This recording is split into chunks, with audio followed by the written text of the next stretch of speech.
Captain Lisa Morgan stared out the window of her ship as they approached the blue planet below. She had been waiting for this day for 3 years. First contact with the Zephyrians was the most important mission of her career. Her hands shook slightly as she adjusted her formal uniform.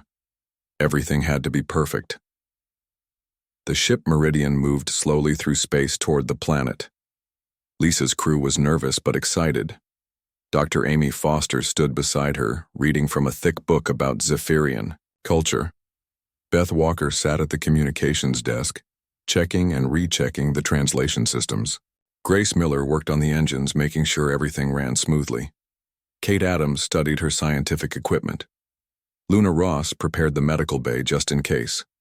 Lisa had studied the Zephyrians for months. They were an advanced race with blue skin and crystal technology. Their queen ruled over dozens of planets. They had ships that could travel faster than anything humans had ever built. This meeting could change everything for humanity. The communication system buzzed. A voice spoke in a musical language that the computer quickly translated. Human vessel Meridian, you are cleared to land at the Royal Palace. Queen Velara will meet with you in 1 hour. Lisa's heart raced. Queen Velara was known throughout the galaxy as a wise but strict ruler. She had united her people and built a peaceful empire. But she was also known for her pride and her quick temper. One wrong word could end the meeting before it started. The ship landed on a platform made of smooth blue stone. Outside, tall spires reached toward the sky. The buildings looked like they were grown rather than built. Everything gleamed with a soft blue light. Lisa had never seen anything so beautiful. Remember, everyone, Lisa said to her crew. We represent all of humanity today. Be respectful, follow my lead, and whatever happens, stay calm. They walked down the ship's ramp onto the platform. Zephyrian guards stood at attention. They were tall and graceful, with skin that shifted from light blue to deep navy.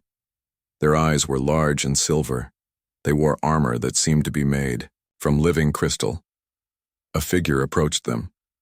She was clearly important, wearing robes that sparkled like starlight. I am Kirathel, advisor to Queen Velara. Welcome to our world, humans. Please follow me to the throne room. They walked through corridors that curved and flowed like water. The walls were covered in patterns that moved and changed as they watched. Soft music played from nowhere and everywhere at once. Lisa felt like she was walking through a dream. The throne room was enormous. The ceiling disappeared into darkness above them. Hundreds of Zephyrians lined the walls, all watching the humans, with curious eyes. At the far end of the room sat a throne that looked like it was carved from a single massive crystal. Queen Velara rose from her throne as they approached. She was breathtaking. Her skin was a deep royal blue that seemed to glow from within. Her hair flowed like liquid silver. A crown of living crystal rested on her head, pulsing with gentle light. She was tall and graceful, moving with the confidence of someone born to rule. Humans, the queen said, her voice carrying easily across the great room. I welcome you to Zephyria. I am Queen Velara, ruler of the Zephyrian Empire. We have heard much about your young race. Lisa stepped forward and bowed as Amy had taught her. Your Majesty, I am Captain Lisa Morgan of Earth. We come in peace, hoping to build friendship between our peoples. The Queen nodded slowly. Peace is always welcome. But first, we must know if humans can be trusted. Your species is known for war and conflict. Why should we believe you want peace? Lisa had prepared for this question. Your Majesty, it's true that humans have fought wars, but we have also learned from our mistakes. We have united our world and reached for the stars together. We seek knowledge and friendship, not conquest. Queen Velara studied Lisa carefully. Behind the queen stood dozens of her advisors and nobles. They were all blue-skinned like her, though in different shades. Some were pale as morning sky, others dark as deep ocean. They wore beautiful robes and jewelry that caught the light. As Lisa looked at the assembled Zephyrians, she was struck by how similar they all looked with their blue skin and silver eyes. The sight reminded her of something from her childhood. Without thinking, she whispered under her breath, "Holy Smurfs." The words were barely audible, but the translation system picked them up and broadcast them clearly in the Zephyrian language. The entire throne room fell silent. Every eye turned to Lisa. The Queen's expression changed from curious to cold. "What?" Queen Vylara said slowly, her voice dangerous. "Is a Smurf?" Lisa's face went white. She realized what she had done. Amy stepped forward quickly, trying to help. "Your Majesty, it's just a reference to fictional characters from our world. Small blue creatures from children's stories." Captain Morgan meant no offense, but the damage was done. Queen Vylara's eyes flashed with anger. "You compare my people to small fictional creatures? You see us as cartoon characters for your children's entertainment?" The Queen stood tall, her crown blazing brighter. "I have heard enough. You humans see us as nothing more than colorful characters in your stories. You do not respect us as equals." "This meeting is over." Lisa tried to speak. "Your Majesty, please let me explain." "Guards," the Queen commanded, "escort these humans back to their ship. They will remain there while the High Council decides their fate. Perhaps we should have listened to those who warned us about human arrogance." The crystal-armored guards moved forward. Lisa and her crew had no choice but to follow them out of the throne room. Behind them, angry voices rose as the Zephyrian nobles discussed what had just happened. As they walked back through the beautiful corridors, Lisa felt sick to her stomach. 3 years of preparation had been ruined by one careless comment. She had insulted an entire civilization and possibly doomed humanity's chance at joining the galactic community. Back on the ship, her crew gathered around her. No one spoke for a long time. Finally, Amy broke the silence. "We need to find a way to fix this, Lisa." The Queen was truly offended. Lisa nodded, staring out at the alien city beyond their ship. "I know, but how do you apologize for something like this? I didn't just insult the Queen. I insulted her entire race. And now they think all humans are disrespectful and arrogant." Beth looked up from her communication station. "Captain, I'm picking up a lot of chatter from the Zephyrian networks. They're talking about calling a full High Council meeting. This is bigger than just our mission now." Lisa closed her eyes. She had come here to make history. Instead, she might have started a war. One thoughtless word had changed everything. Now she had to find a way to prove that humans were worthy of respect before it was too late. Outside their ship, the beautiful alien city glowed in the evening light. But Lisa could only think about the anger in Queen Vylara's eyes and the weight of representing her entire species. She had made the biggest mistake of her career, and now everyone would pay the price. 6 months later, Lisa stood in the same throne room where she had made her terrible mistake. But everything was different now. The Great Hall buzzed with activity as humans and Zephyrians worked side by side on projects that would have seemed impossible before. Her skin had settled into a permanent light blue color, and her enhanced abilities had made her the perfect liaison between the two species. She could process information as quickly as a Zephyrian, but think creatively like a human. The Zephyrs living in her cells had stabilized, and Niavel had used her biology to develop treatments that were already helping 6 Zephyrians across the Empire. "Captain Morgan," Queen Vylara called as she approached the throne. The Queen looked healthier than she had 6 months ago. Her own Zephyrs had responded well to the new treatments, and her blue skin glowed brighter than ever. "Your Majesty," Lisa replied, bowing in the formal style she had finally learned properly. "Are you ready for the ceremony?" the Queen asked.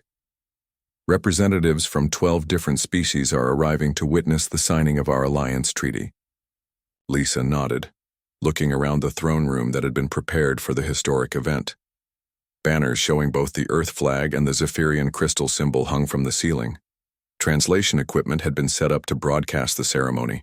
Across both civilizations, Amy hurried over with her tablet, now serving as the official cultural advisor for the new alliance. "Lisa, we just received confirmation from Earth. President Martinez will be speaking during the ceremony via quantum communication link." Grace looked up from a control panel she was installing. "The new joint research stations are all online and ready to begin operations. We'll have human and Zephyrian scientists working together on 3 different planets." Kate was examining a sample of restored zephyrs under a microscope. The environmental restoration project on Zephiria's northern continent is showing amazing results. The zephyr populations there are actually increasing for the first time in a century. Beth coordinated communications from her expanded station. I'm receiving messages of congratulations from dozens of species across the galaxy. Everyone wants to know how we solved the crisis so quickly. Luna emerged from the medical center she had established in the palace. The hybrid treatment program is exceeding all expectations. We've successfully treated over 10,000 Zephirians so far, and the success rate keeps improving. Queen Valara smiled as she watched the mixed teams of humans and Zephirians preparing for the ceremony. 6 months ago, I thought humans were just another species that would mock us and leave. Now I cannot imagine facing our challenges without them. Kirathel approached, carrying a set of documents written in both English and Zephirian script. Your Majesty, the Alliance Treaty is ready for signing. It establishes permanent cooperation in science, medicine, environmental restoration, and cultural exchange. Lisa took the documents and reviewed them one more time. The treaty was more comprehensive than anything that had ever been signed between two different species. It created joint research programs, shared technology initiatives, and cultural exchange programs that would benefit both civilizations for generations. There's something else, Queen Valara said, gesturing for Lisa to follow her to a private alcove. I have been thinking about what to call this new partnership. The Terran-Zephirian Alliance is the official name, but I think it needs something more personal. What did you have in mind? Lisa asked. The Queen smiled mischievously. I was thinking we could call it the Smurf Initiative. Lisa stared at her in shock. Your Majesty, are you serious? Completely serious, the Queen replied. I have learned much about these Smurf characters from your cultural databases. They work together to solve problems. They help each other through difficult times. They are loyal and brave, even when facing overwhelming challenges. These are exactly the qualities our alliance represents. Lisa laughed, remembering how terrified she had been when she first used that word. 6 months ago, that word nearly started a war. Now you want to name our alliance after it? Because 6 months ago I did not understand what it meant to be called a Smurf, Queen Valara explained. I thought it was mockery. Now I know it represents the best qualities of cooperation and friendship. Sometimes the words that hurt us most can become symbols of our greatest triumphs. As they returned to the throne room, Lisa marveled at how much had changed. The Zephirian crisis was being solved through combined human adaptability and Zephirian bioengineering. Environmental restoration projects were underway on 4 different planets. Medical treatments developed from Lisa's hybrid biology were saving lives across the Empire. But perhaps most importantly, the Alliance had opened doors throughout the galaxy. Other species who had dismissed both humans as too young and Zephirians as too different were now eager to establish relationships with the powerful partnership. The ceremony began with speeches from leaders of both civilizations. President Martinez spoke from Earth about humanity's commitment to peaceful cooperation and mutual aid. Queen Valara addressed the gathered representatives about the importance of looking beyond surface differences to find common ground. When it came time for Lisa to speak, she stood at the podium feeling the weight of representing both species. Her blue skin and silver-flecked eyes made her a living symbol of successful cooperation. 6 months ago, I made a mistake that could have ended in war, she began. I called the Zephirian people Smurfs without understanding what that meant to them. But that mistake led to the greatest discovery in both our civilizations' histories. We learned that our differences could be our greatest strengths. She gestured to the mixed crowd of humans and Zephirians working together throughout the throne room. Humans brought adaptability and creative problem-solving. Zephirians brought precision and deep scientific knowledge. Together we accomplished what neither species could do alone. The audience applauded as Lisa continued. This alliance proves that cooperation is stronger than competition. Understanding is more powerful than judgment. And sometimes our worst mistakes can lead to our greatest successes. Queen Valara joined Lisa at the podium. Today we sign more than a treaty. We begin a new era of galactic cooperation. The The Terran-Zephyrian alliance will serve as an example for all species that differences should be celebrated, not feared. As they signed the treaty, Beth's communication systems lit up with messages from across the galaxy. Species that had never worked together before were requesting mediation from the new alliance. The success of human-Zephyrian cooperation was inspiring a wave of diplomatic breakthroughs throughout known space. After the ceremony, Lisa found herself alone with Queen Valara in the royal gardens. The restored zephyrs in the plants made everything glow with soft blue light. "Do you ever regret the transformation?" the queen asked. "You can never be fully human again." Lisa looked at her blue hands and felt the enhanced awareness that came with her zephyr symbionts. No regrets at all. I'm something new now, something that represents the best of both our peoples. The galaxy is changing because of what we have accomplished, Queen Valara observed. Other species are forming new alliances based on our model. That was always the real goal, wasn't it? Lisa said. Not just to solve your crisis or save my diplomatic mission, but to prove that cooperation works better than conflict. The queen nodded. When I was young, my advisors told me that strength came from standing alone. Now I know that true strength comes from standing together. As they walked through the gardens, they could see the lights of human and Zephyrian, ships working together in orbit above the planet. Joint research stations sparkled like stars against the dark sky. Children of both species played together in schools that had been established to teach the languages and cultures of their allied civilization. "What's next for us?" Lisa asked. Queen Valara smiled. "I have been receiving requests from the Crystalline, Confederacy, and the Silicon Syndicate. They want to join our alliance. Apparently, our success has convinced them that cooperation is more profitable than competition. The more the better," Lisa said. "The galaxy is big enough for all of us to work together." As they reached the center of the garden, they found a new monument that had been erected to commemorate the alliance.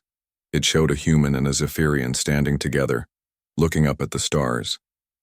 At the base was inscribed a simple message in both languages: "Different species, shared dreams." "Queen," Valara placed her hand on the monument. "You know, I never did give you that formal apology I demanded." Lisa laughed. "I think the alliance counts as an apology. And besides, you were right to be offended. I should have been more careful with my words." "Perhaps," the queen agreed. "But your careless words led to the greatest partnership in galactic history.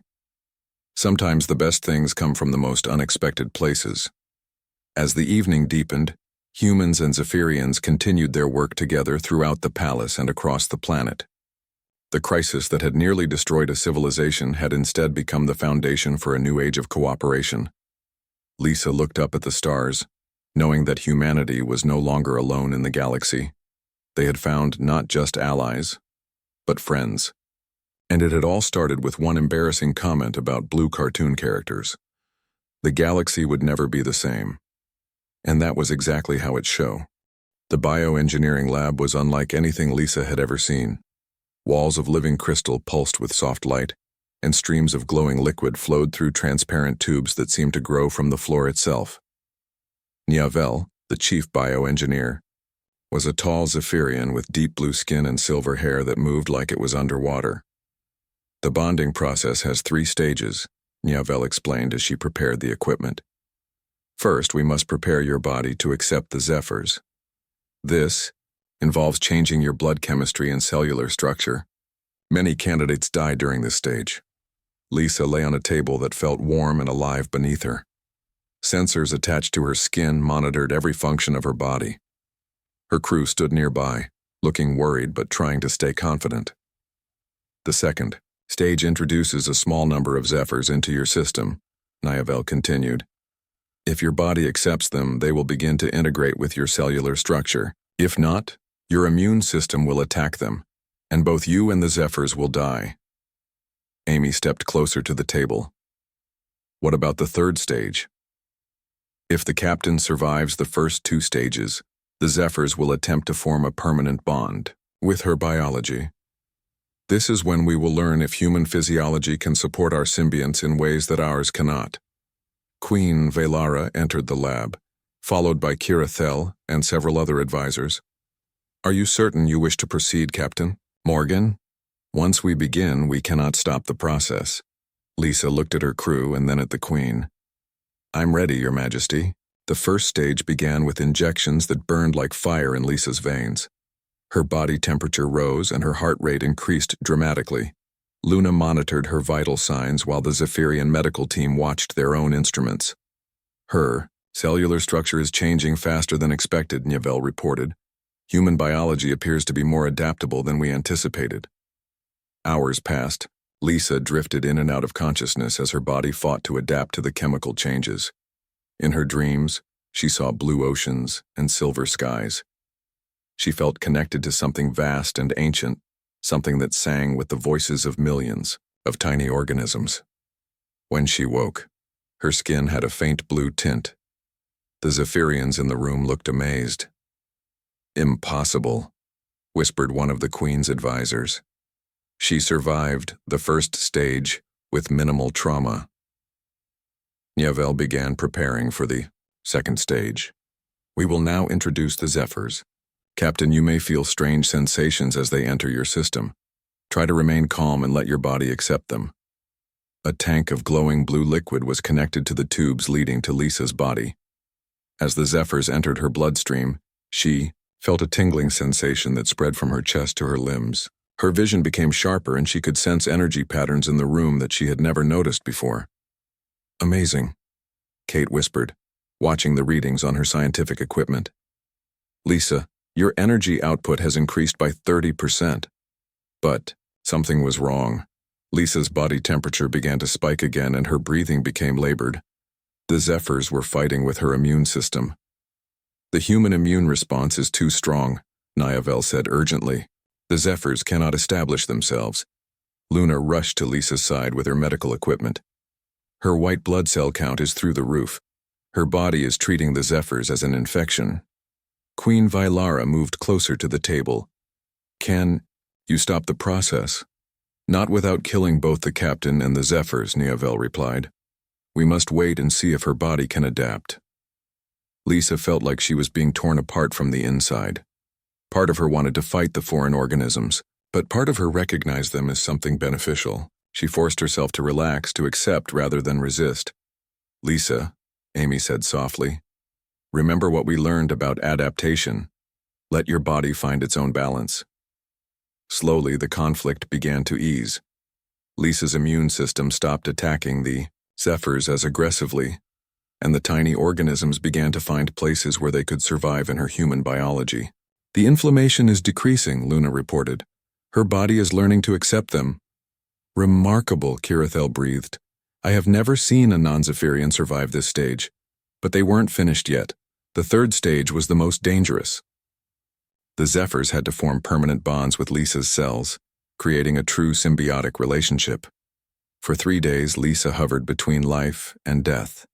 Her body changed in ways that amazed both human and Zephyrian scientists. Her skin took on a deeper blue color and her eyes began to show flecks of silver. She could process energy more efficiently and heal from small cuts almost instantly. But the most important discovery came when Niavel studied Lisa's blood. Your Majesty, the bioengineer said excitedly, the human's biology is producing compounds that stabilize the Zephyrs. Her immune system, once it accepted them, began to strengthen them rather than attack them. Queen Vylara leaned over the test results. What does this mean? It means that human biology might be able to help our Zephyrs survive the environmental changes that are killing them. The captain's body is naturally producing chemicals that we have been trying to create artificially for decades. Grace looked up from her analysis of the lab equipment. Your Majesty, if we could understand how Lisa's biology is helping the Zephyrs, we might be able to develop treatments for your people. The Queen turned to stare at Lisa, who was finally waking up from the 3-day process. Captain Morgan, how do you feel? Lisa sat up slowly, marveling at how strong and energetic she felt despite the ordeal. Different, but good. I can sense things I couldn't before. Energy patterns, electromagnetic fields. It's like seeing the world in a new way. The bonding was successful, Niavel announced. But more than that, it has produced results we never expected. The captain's hybrid biology could be the key to saving our people. Queen Velara sat down heavily in a nearby chair. I do not understand. How could humans who we thought were mocking us turn out to be our salvation? Lisa swung her legs over the side of the table, testing her new abilities. Because that's what humans do, Your Majesty. We adapt. We find solutions. We survive by working together and helping each other. Amy stepped forward with her notes. Your Majesty, we've been studying your planet's environmental changes. Earth has similar organisms that have faced comparable challenges. We think we can help restore the conditions your Zephyrs need to thrive. Kirathel looked hopeful for the first time since Lisa had met her. You truly believe you can help us? We believe we can learn together, Lisa said, standing with her new enhanced balance and coordination. Humans bring adaptability and problem-solving skills. Zephyrians bring advanced bioengineering and deep understanding of symbiotic relationships. Together, we might accomplish what neither species could do alone. Queen Velara stood and walked to the large window that looked out over her city. I have spent my reign trying to earn respect for my people. I never imagined that respect might come from those who initially seemed to mock us. Sometimes the best alliances begin with misunderstandings, Lisa said. What matters is what we do after we realize our mistakes. The Queen turned back to face the mixed group of humans and Zephyrians. Captain Morgan, you have proven that humans are willing to risk everything to help people they barely know. That is not the action of a species that sees us as cartoon characters. Luna was studying the readings from Lisa's transformation. Your Majesty, if we could set up a joint research program, combining our medical knowledge with your bioengineering, we might be able to help more of your people. And, Grace added, if we could share our environmental restoration techniques, we might be able to fix the atmospheric changes that started this crisis. Queen Velara looked at Lisa, who stood before her with blue-tinted skin and silver-flecked eyes, living proof of successful cooperation between their species. Very well, the Queen said finally. I will call off the High Council meeting. Instead, I will propose something that has never been done before in our history. A full alliance between humans and Zephyrians, based on mutual respect and shared scientific goals. Beth looked up from her communication equipment. Your Majesty, should I contact Earth and inform them of this development? Yes, Queen Velara said. And Captain Morgan, I believe you should be the one to deliver the message. As the first human Zephyrian hybrid, you are uniquely qualified to represent both our peoples. Lisa felt the weight of history settling on her shoulders. 3 days ago, she had been a disgraced captain who had insulted an alien queen. Now she was a bridge between two civilizations, living proof that cooperation could overcome any obstacle. I would be honored, Your Majesty, Lisa said, but I think we should work together on that message. After all, this alliance belongs to both our peoples. Queen Velara smiled for the first time since Lisa had met her. I believe that is exactly the right approach, Captain. Let us begin this new partnership as we mean to continue it. Together, Lisa barely slept that night. Her crew worked through the darkness, gathering every piece of information they could find about the Zephyrians and their crisis. By morning, they had discovered something that could change everything. Kate was the first to make a breakthrough. She had been studying the energy readings from the planet all night. Captain, I think I understand what's happening to their symbiotic organisms. The energy patterns show that the Zephyrs are slowly losing their ability to process certain types of radiation. Grace looked up from her console, where she had been analyzing the same data. I've been thinking about this too. On Earth we have organisms that work in similar ways. Coral reefs, for example. They depend on tiny organisms living inside them for survival. Amy had spent the night reading everything she could find about Zephyrian history. I found something interesting in their old records. Thousands of years ago, their planet was different. The atmosphere was thicker, and the radiation from their sun was filtered differently. Luna joined the discussion carrying a tablet full of research. I've been studying symbiotic relationships from Earth. When the environment changes too quickly, The symbiotic organisms often can't adapt fast enough. They start to die off. Lisa felt excitement growing. So their crisis isn't just biological, it's environmental. Their planet has changed, and the Zephyrs can't survive in the new conditions. Beth looked up from her monitoring station. Captain, I'm detecting increased activity from the palace. I think the High Council meeting is about to begin. Lisa made a decision. Send a message to the palace. Tell them that Captain Morgan requests an emergency audience with Queen Vylara. Tell them we have information about the Zephyr crisis that could help her people. Captain, Amy said nervously, are you sure about this? If we're wrong, it could make things even worse. We can't make things much worse than they already are, Lisa replied. And if we're right, this could save both our mission and their people. An hour later, Beth received a response. Captain, Queen Vylara will see you, but only you, and only for 10 minutes. If you waste her time, the consequences will be severe. Lisa straightened her uniform and gathered the research her crew had compiled. If I don't come back, send everything we've learned to Earth. Maybe the next human diplomatic mission will have better luck. The walk to the palace felt different this time. The same guards escorted her, but now Lisa understood more about what she was seeing. The glowing patterns on their armor weren't just decoration. They were powered by the same Zephyrs that gave the people their blue color. Even their technology depended on the dying organisms. Queen Vylara waited in a smaller chamber this time, not the great throne room. She sat behind a desk made of living crystal, her expression cold and distant. 2 advisors stood beside her, including Kira Thel, who carefully avoided meeting Lisa's eyes. You have 10 minutes, human, the Queen said without looking up from the documents she was reading. The High Council has almost reached its decision. What could you possibly say that would matter now? Lisa took a deep breath. Your Majesty, I know about the Zephyrs. I know they're dying, and I think my people might be able to help. The Queen's head snapped up, her silver eyes flashing with anger. You dare to speak of our sacred organisms? You mock us further by pretending to understand our deepest crisis? I'm not mocking you, Lisa said quickly. My crew has been studying the problem all night. We believe the Zephyrs are dying because your planet's environment has changed. The radiation they need to survive is being filtered differently by your atmosphere. Kirathel stepped forward slightly. Your Majesty, perhaps we should listen. Silence, the Queen commanded. She stood and walked around her desk to face Lisa directly. Even if what you say is true, what could humans possibly do to help? Your species is young and primitive compared to ours.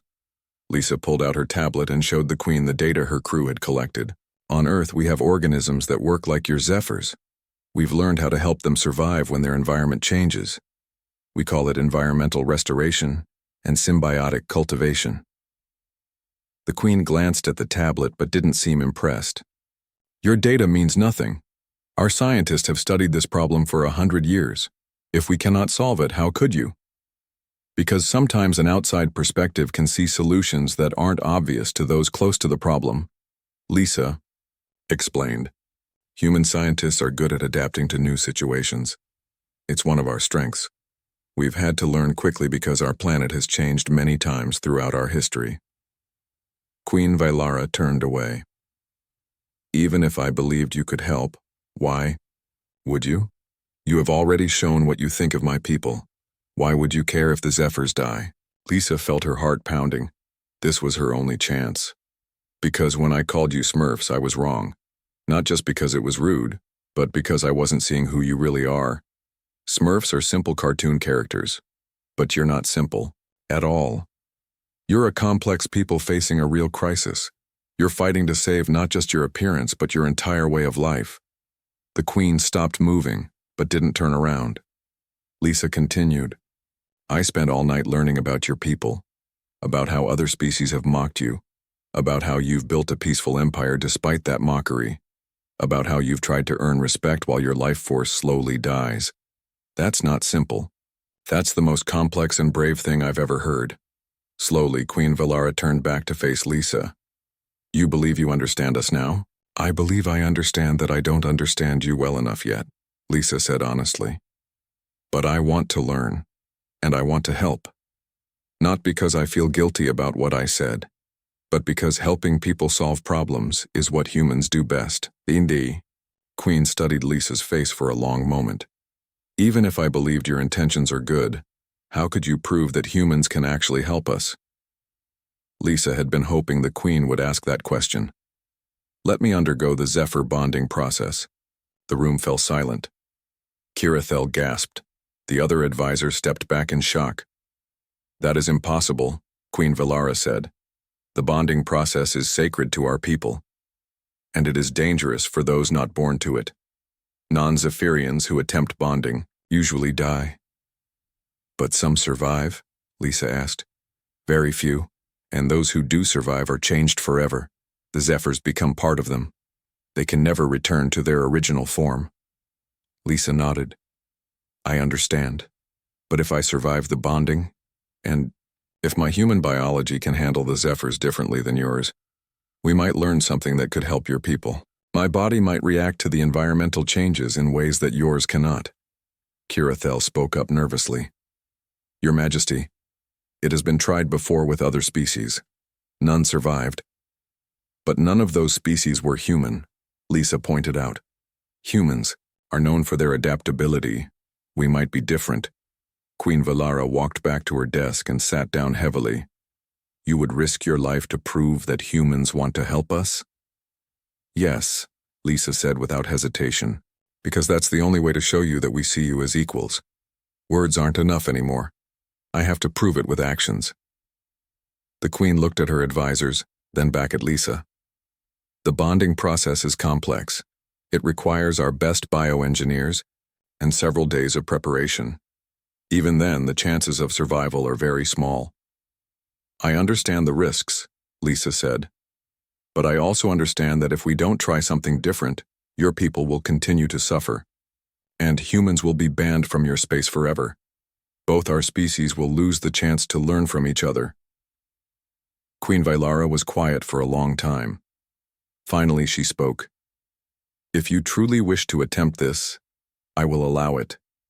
But only under strict conditions. Your crew will be monitored at all times. If this is some kind of human trick, the consequences will be severe. It's not a trick, Lisa assured her. It's the only way I can think of to prove that humans respect your people and want to help. The Queen stood again. Very well. I will call for Niavel, our chief bioengineer. She will explain the process and the risks. If you still wish to proceed after hearing everything involved, we will begin preparations immediately. Lisa felt both relief and terror. She was about to undergo a process that could kill her, but it was also the only chance to save the mission and possibly help an entire civilization. There is one more thing, Queen Valara said as Lisa prepared to leave. If you survive the bonding but we learn nothing useful, it will not change the High Council's decision. Your sacrifice must produce results, or it will be meaningless. Lisa nodded. I understand, but I believe it will work. Humans and Zephyrs together might find solutions that neither could discover alone. As she left the chamber, Lisa felt the weight of representing her entire species. She was about to bet her life on humanity's greatest strength, their ability to adapt and find new solutions to old problems. The next few days would determine not just her fate, but the future relationship between humans and one of the galaxy's most advanced civilizations. Behind her, she heard Queen Valara speaking quietly to her advisors. For the first time since the Smurf incident, the Queen's voice didn't sound angry. It sounded curious. And maybe, just maybe, it sounded hopeful. The next morning brought no good news. Lisa sat in her captain's chair watching the screens that showed Zephyrian ships surrounding their vessel. They weren't threatening, but the message was clear. The humans were not going anywhere until the High Council made their decision. Beth worked at her station, trying to monitor Zephyrian communications. Most of the channels were blocked, but she could pick up bits and pieces. Captain, they're really upset about this. I'm hearing words like insult and disrespect over and over again. Amy paced back and forth, her cultural guide still in her hands. I should have prepared you better for this. In all my research, I never found anything about how sensitive they are about their appearance. Grace looked up from her engineering console. Maybe we should try to contact Earth. Ask for instructions or backup. Lisa shook her head. Earth is too far away. By the time they get our message and send a reply, this will all be over. We have to solve this ourselves. Kate was studying readings from her scientific equipment. Captain, I'm detecting some interesting energy patterns from the planet. There's something unusual about the Zephyrian biology that I can't quite figure out. Luna joined them on the bridge. I've been thinking about what we saw yesterday. Did you notice how their skin seemed to glow? And how their colors were all slightly different? That's not normal for most species. Before Lisa could respond, Beth's communication system started beeping. Captain, I'm getting an incoming signal. It's encrypted, but it's definitely from the planet. Put it through, Lisa said, hoping it might be news about the High Council's decision. The screen flickered, and a young Zephyrian woman appeared. She had lighter blue skin than the Queen, and her eyes looked nervous. She was clearly trying to keep her voice low. Human Captain, my name is Kira Thel. We met yesterday. I must speak with you quickly before I am discovered. Lisa leaned forward. Kira Thel, thank you for contacting us. I want to apologize for what happened. There is no time for apologies now, Kira Thel interrupted. You must understand what you have done. The word your translator used, this Smurf, it has caused great pain to my people. Amy stepped into view of the screen. Please help us understand we truly meant no offense. Kira Thel looked around nervously before continuing. For many years, other species have mocked us because of our blue skin. The Crimson Dominion once called us blue toys and refused to trade with us. The Silver Collective said we looked like decorations, not real people. Your queen herself was once told by a visiting diplomat that she looked like a painted statue. Lisa felt her heart sink. I had no idea. Our research didn't mention any of this. We do not speak of these insults to outsiders, Kira Thel explained. It brings shame to remember. But when you compared us to fictional characters, it brought back all those painful memories. The High Council believes that humans see us the same way those other species did. Grace had been listening carefully. Kira Thel, can you tell us more about your people's biology? I'm detecting unusual energy patterns. Kira Thel looked surprised by the question. You are studying our biology? Why? We're scientists, Kate explained. We study everything we encounter. Your people are fascinating from a scientific standpoint. For the first time, Kira Thel smiled slightly. Most species only comment on our appearance. Few ask about our science or biology. She paused, then seemed to make a decision. What I tell you must remain secret. Our blue color comes from organisms that live within our skin. They are called zephyrs, like our people. They have lived with us for thousands of years. Luna leaned forward with interest. Symbiotic organisms? That's incredible. They must provide some kind of benefit. They do, Kira Thel said, but her expression grew sad. The zephyrs help us process energy and heal from injuries. They also allow us to live longer than we would naturally. But they are dying. Dying? Amy asked. What do you mean? The zephyrs are becoming sick. Our scientists do not know why. Each generation, fewer of our people are born with healthy zephyrs. Some are born with none at all. Those children have normal skin color, but they live shorter lives and are weaker. Grace and Kate exchanged glances. This energy crisis, Grace said slowly. How long has it been going on? For the past century, it has grown worse, Kira Thel admitted. We have tried everything our science can suggest, but the zephyrs continue to weaken. If they die completely, our people will lose much of what makes us strong. Lisa began to understand. This is why the Queen was so angry about the Smurf comment. Your blue color isn't just appearance to you. It represents your health, your strength, your very survival. Yes, Kira Thel said sadly. And when other species mock our color, they mock our life force itself. The Queen has spent her reign trying to earn respect for our people. Your comment made her believe that humans would never see us as more than cartoon characters. Beth looked up from her monitoring station. Kira Thel, Are you in danger for talking to us? If I am discovered, yes. But I believe you humans made an honest mistake. Your people are young in the galaxy. You do not yet know all the ways words can hurt. Amy had been taking notes rapidly. Is there anything we can do to show that we understand? Now? Some way to prove we respect your people? Kirathel thought for a moment. The High Council meets again tomorrow. They will decide whether to ban humans from our space forever or to declare war on your species for the insult. Queen Vylara is the strongest voice on the council. If you could somehow prove to her that humans are worthy of respect. How? Lisa asked. She won't even see us. I do not know, Kirathel admitted. But you must try something. The Queen has great pride, but she is also fair. If you could, show her that humans understand what we are facing, perhaps she would listen. The communication started to break up. I must go. Someone is coming. Please try to find a way to show the Queen that humans are not like the other species who have mocked us.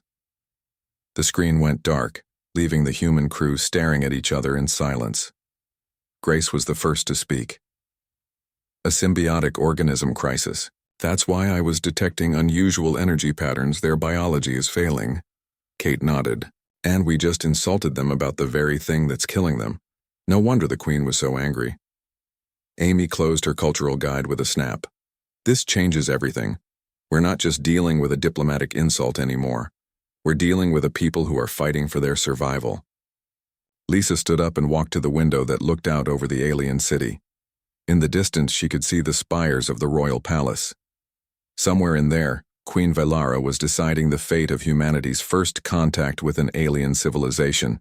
Need to do more than just apologize, Lisa said quietly. We need to prove that humans don't just see them as cartoon characters. We need to show that we see them as people facing a real crisis. Luna looked thoughtful. What if we could help them with their symbiotic organism problem? How? Beth asked. We barely understand what they're dealing with. Lisa turned back to her crew. Maybe that's exactly what we need to do. Understand, really understand. Not just their culture, but their science, their biology, their crisis. She looked at each of her crew members. We have less than 24 hours before the High Council makes their decision. Let's use that time to learn everything we can about the Zephyrians and their dying symbionts.